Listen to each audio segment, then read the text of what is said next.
Welcome to the Rise Up Show. This is episode 56, and today's episode I'm proud to host Michelle, who starts as a little big dreamer as a little kid and start as a social worker that's guiding juvenile delinquents on a different path. Along her way, she was struggling with finding her own way in life and breaking loose from limiting belief and ties that were holding her back to live her own life at their own terms. Michelle is also a business coach that helps entrepreneurs to live their life with joy and passion. So please welcome Michelle. Hi Michelle, how are you today? Hi Eden, I'm doing great, thank you. I'm glad to host you here today. Very happy to be here. So Michelle, tell us the short version on who you are. Short version, that's always a bit of a challenge. Let me start by saying I'm 32. I am Dutch, so I was born and raised in the Netherlands. I think it was about 4 years ago that I decided to move to Curacao, a small Caribbean, beautiful Caribbean island. Ooh. And yes, definitely, I definitely recommend to go there someday. And currently I am in beautiful Thailand. I recently took the plunge, ended my lease, sold all my stuff. And this is basically my first step, a comfortable step, because I have some family living here in a nomadic life. So very excited to see where it goes. Nice. Yes, I think I can say I am a coach at heart.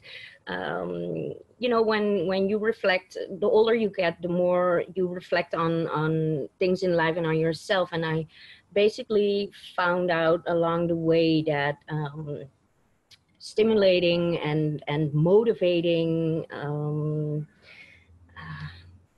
and helping others bring out the best in themselves and out of life as well, I guess, has always been like an automatic thing.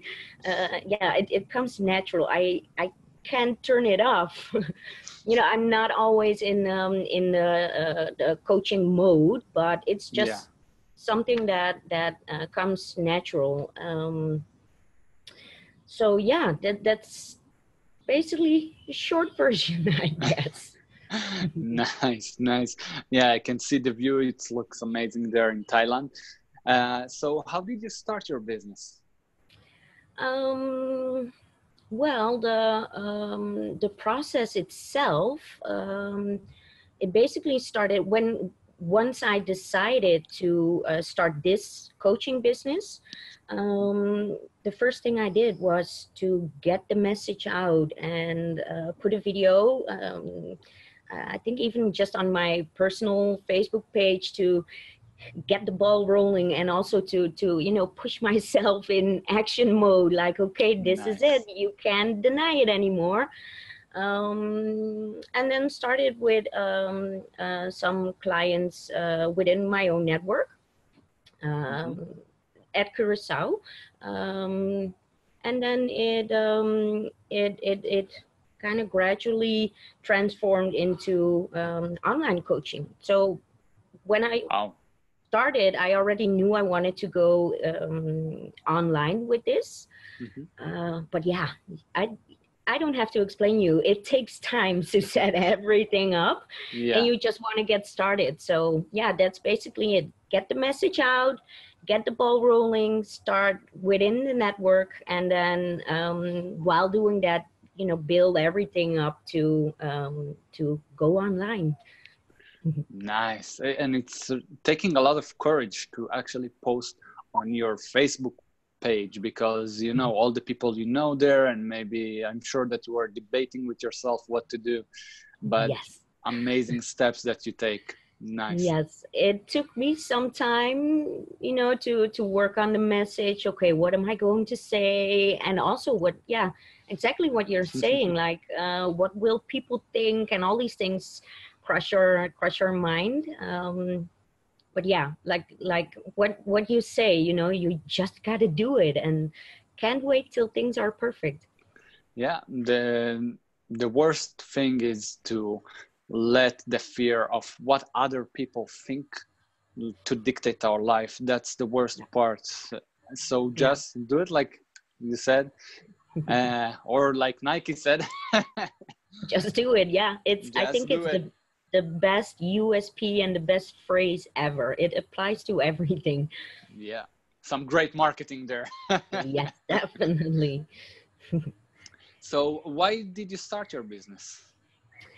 um well, that's a whole other story.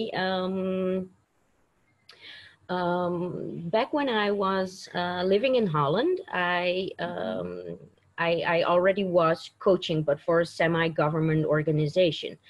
And yeah, like I said, it's like, I don't know, it's in my nature.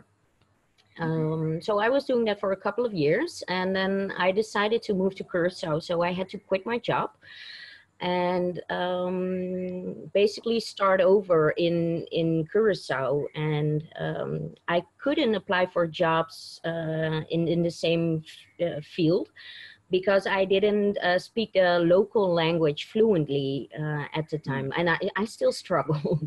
um, so I had to come up with something else, and I'll try to make a long story short. I ended up partnering up with someone to start a business, real estate, but we were focusing on long-term rentals. And I think like a year or a year and a half later, I partnered up with my mentor, actually, who was turning his idea of creating a workshop for your how to formulate or how to get to your personal vision. And yeah, I joined him in the process, and eventually we turned it into an educational company that was focusing on courses and workshops and seminars on different topics related to personal development.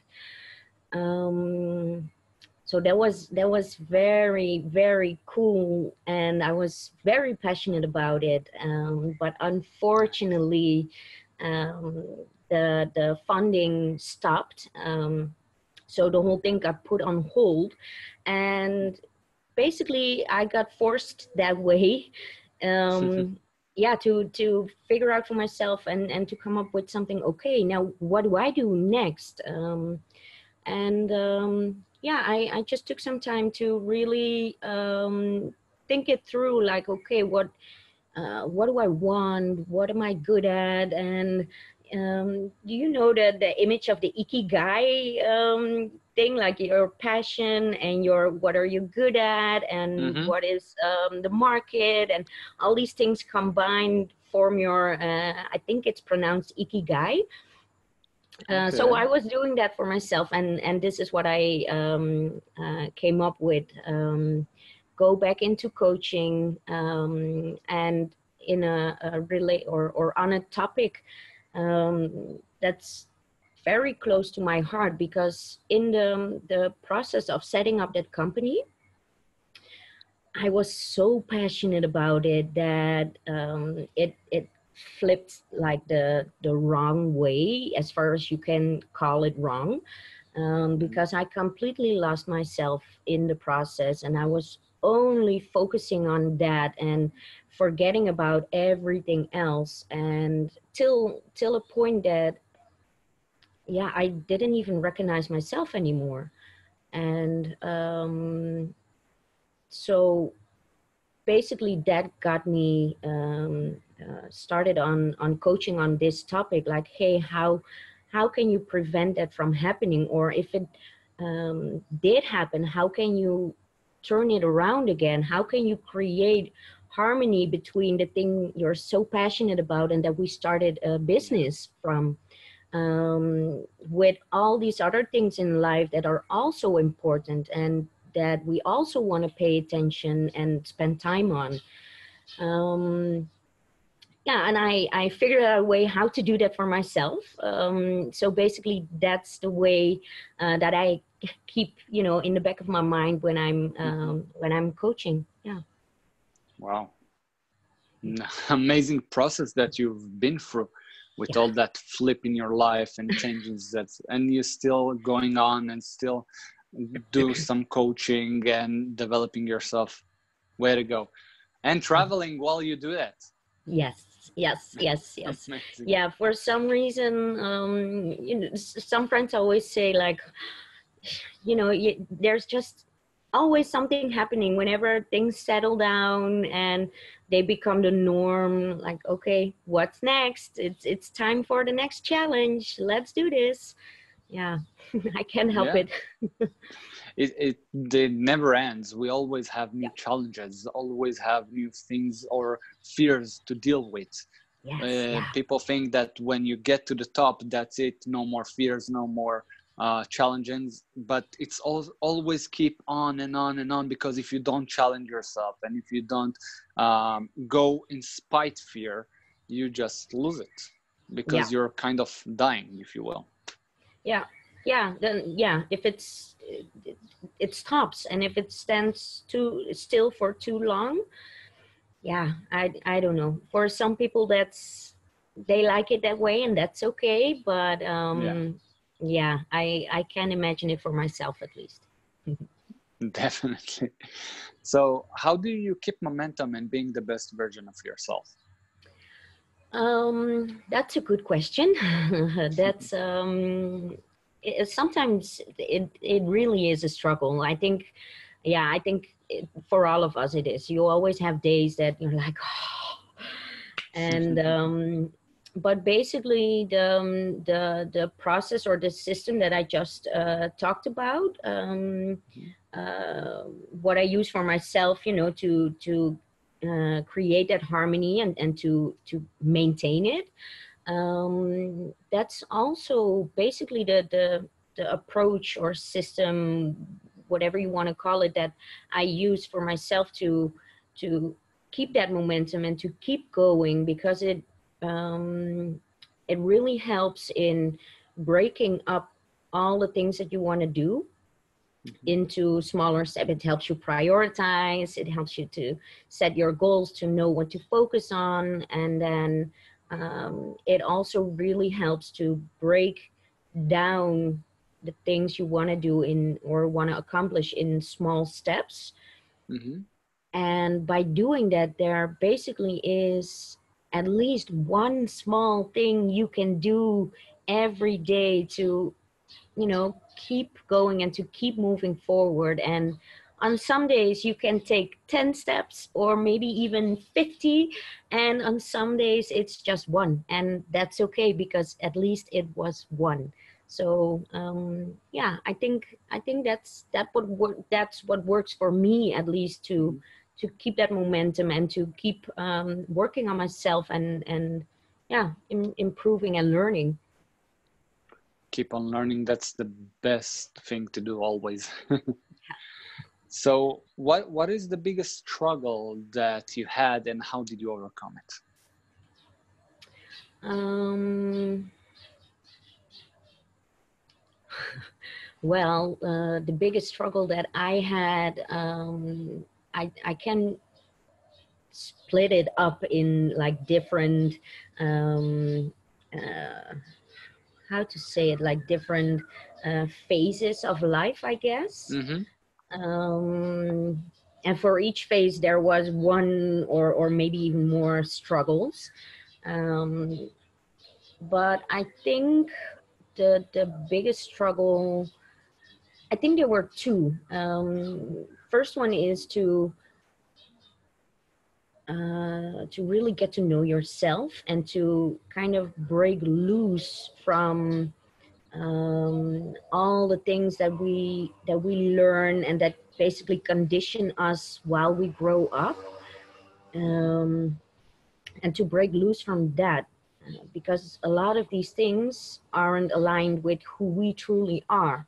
So learning how to do that, I think that has been, yeah, that was a struggle. And yeah, the story that I just shared with you on like experiencing the fact that I kind of lost myself by Mm-hmm. being so passionate. It's so weird that yeah, you can lose yourself like that, and that you eventually don't even recognize yourself anymore. Yeah. That was a struggle as well. Yeah, yeah, definitely. Can you share with us some golden nugget that helped you in that process? Something that was really, maybe our audience can do it by themselves. Yes, of course. um the golden nugget, I think it's not just one thing, it's a combination of different elements. Mm-hmm. And I try to like unravel them, because when you're going through the process yourself, you often don't realize the steps you're taking, or the things that you're actually doing. Mm-hmm. So once I got over it, I try to like analyze and unravel them. And I think the most important or the biggest steps in that were, I started applying things that I learned from being in business and setting up a business and running a business. I started applying it to my life, actually, Mm-hmm. because when you go into business, you learn the importance of having a plan and creating systems and all these things, but we don't learn how to do that for ourselves personally and for our overall lives. Yeah. So basically, that's what I started doing. You have a vision and a mission for your business. So, okay, what is my personal vision and my personal mission? What is my big why? Because basically, that's the foundation for all the things that we do. And then the second step would be, okay, where do I, how do I envision life for myself in 10, 15, 20 years from now? What is my, you could call it a dream, but I translate it into ultimate goal because it makes it more attainable. Mm-hmm. Um, and then not just in business, but in overall life, on all different areas in life. How do I want my life to look? If there's nothing stopping me, if there's no limits, and I really started writing that down and thinking about it in detail. And the next step would be to break that up into goals, smart goals, long-term goals to start with. Okay, if this is what I want to achieve, or if this is how I want my life to be in 15, 20 years from now, where do I need to be in 10 years? Where do I need to be in 5 years? Where do I need to be in 3 years? And so on. And you can break that up in short-term goals. And the next step would be to dissect your, or not dissect, but have strategies for your Mm-hmm. short-term goals. Like a goal describes a result, right? It's what do we want to achieve, and a strategy describes your how. How are you going to achieve it? And there's different ways to achieve a goal. Um, so that way you don't lose sight of the goal itself. And if something doesn't work, it's okay, because there are 1,000 other ways that you can still achieve the same goal. So I come up, or I think about a couple of strategies for each of my goals. And then I break those strategies up into small actionable steps. So what are the actual things I need to do to execute the strategy? And once you have that, it's Wow. like your to-do list, and you Mm-hmm. can schedule and plan accordingly, and you can easily prioritize, and it becomes way easier to say no to things that doesn't help you, and to um, yeah, just make your decisions, and how will you spend your resources, and all these things, and to keep your focus on what is important to you. And I think that like basic system Mm-hmm. It's very structured. I am aware of that, Basic but but very powerful. Yeah. yes, yes, and that really helped me to not only change things around, but also to stick to it and to keep myself in that um, harmonious vibe, I guess, because Yeah. you revise every time you sit down at the end of the week. Okay, what's next week? Da. And so Yeah. you make it you adapt it and you make it your own, and that way you can basically take control. Yeah, I think I guess, yeah, that's it. Wow. Bam, bam. You have it, people. You have it, people. Take it, that system, and start applying it. Even today, it will help you, because if you don't know what you want to do, how can you get there? So start with doing exactly what Michelle says. And I love that. I really like that. It's amazing. So what is the biggest struggle? And by the way, thank you for sharing. Really, Most that was welcome. amazing. No problem. So what is the biggest struggle your audience experience? The biggest struggle my audience experiences is being so passionate. It's basically the point where I was at, being so passionate about what you Mm-hmm. do and having started your business from a passion. And of course, in the startup phase of our business, we need to invest so much of ourselves and time and energy into it Mm-hmm. that we kind of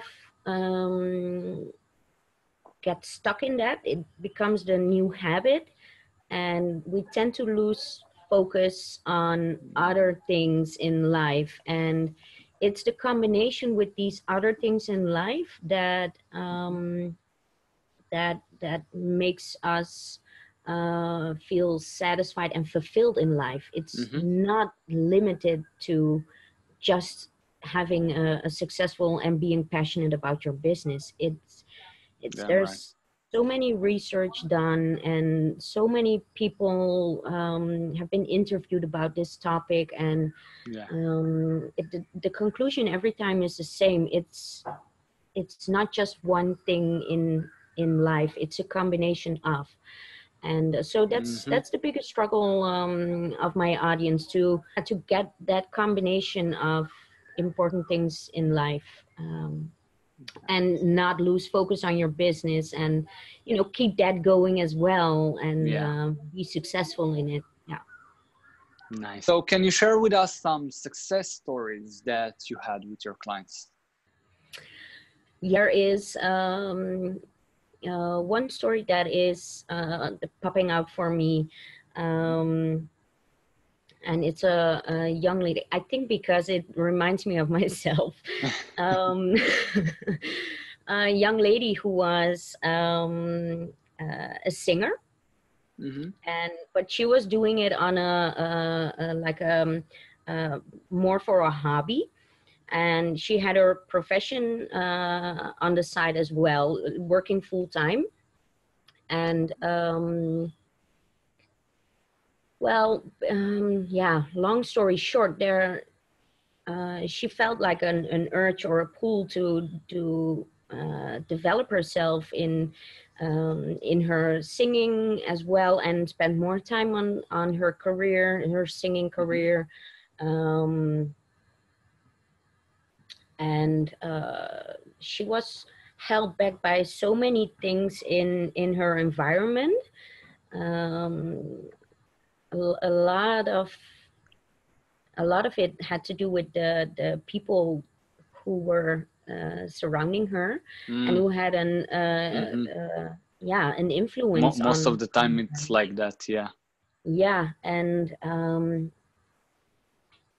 yeah, if you see her now, and the transformation that she went through, like she learned how to say no, for example, and how to stick up for herself, and how to be confident about who she is. And because it's I guess, and that's her words, like people would call her awkward or a little weird, or, you know, she has a very outspoken personality. Is that the right word? Mm-hmm. Mm-hmm.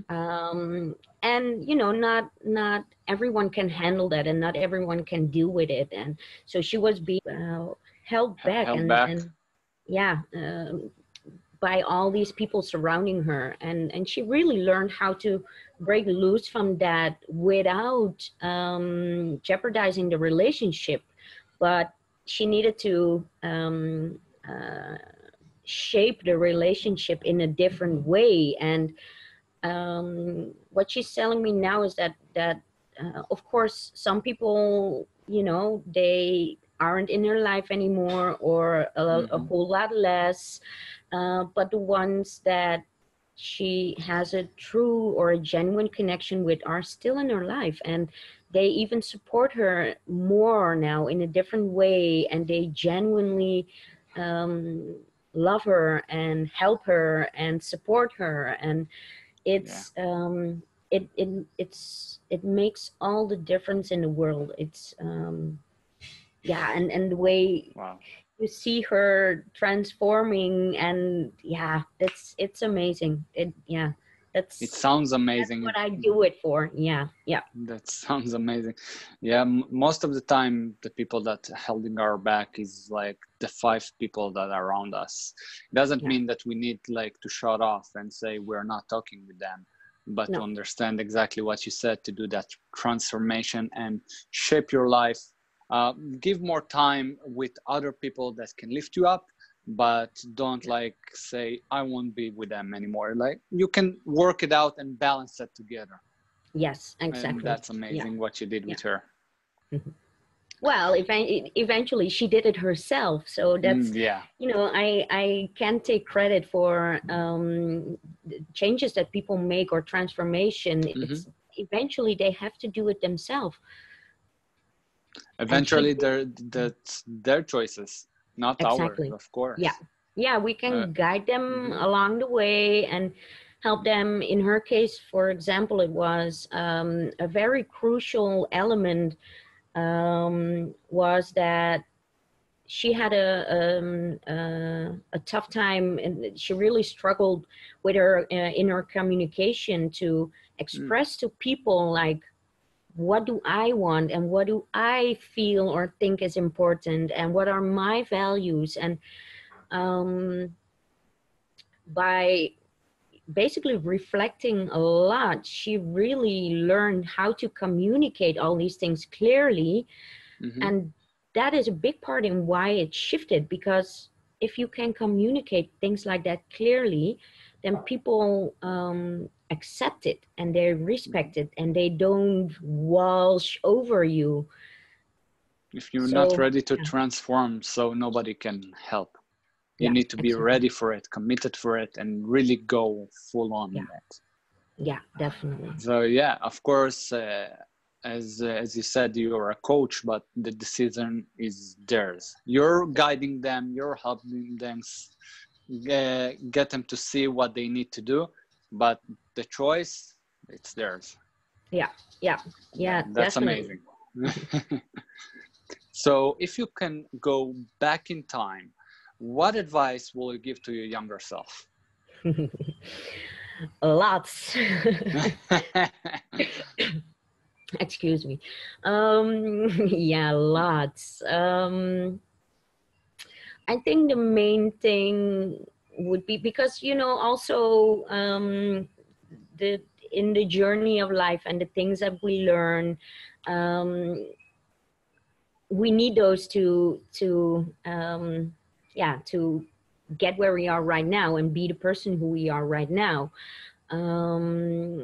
But what advice would I give myself? I think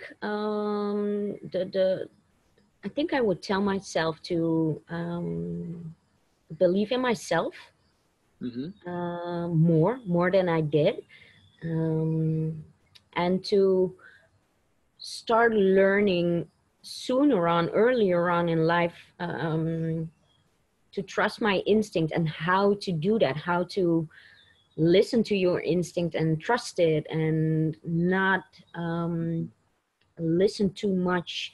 Of course, we need to listen to what others say, but not let it influence us that much. And also stay in touch with who we are ourselves. Wow, Yeah. powerful. Damn right.